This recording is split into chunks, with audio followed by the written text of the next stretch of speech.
So you can see that you can't turn it. Right, if I go all the way down, still can't turn it. Okay, brake goes on, can't turn. All correct, even if you just leave the brake there, and it's just, obviously the brake's not on, but it's just there.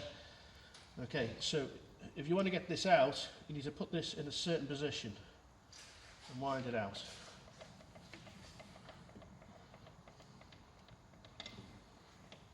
It's gone onto the dog there.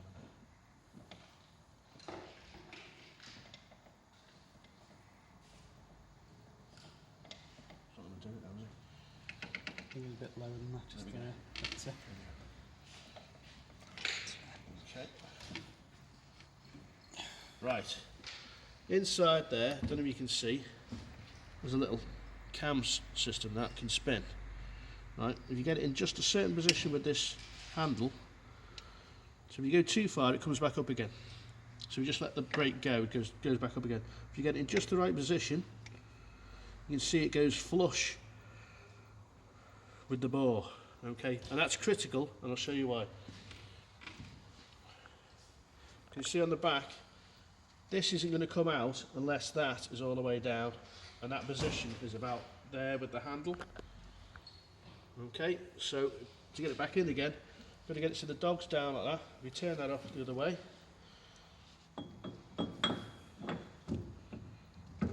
push it in, wind it in, and then we've got to sort of position the dog again. There we go.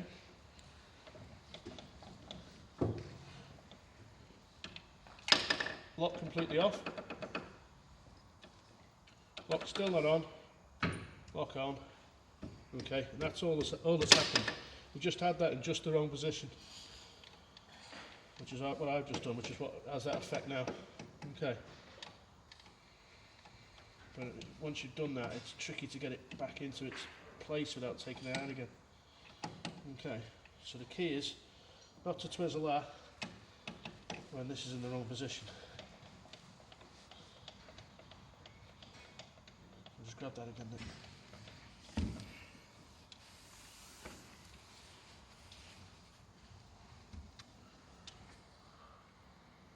Okay.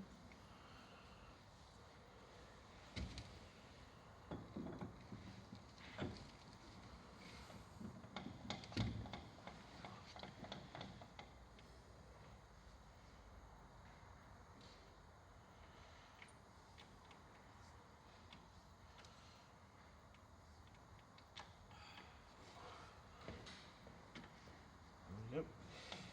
Okay.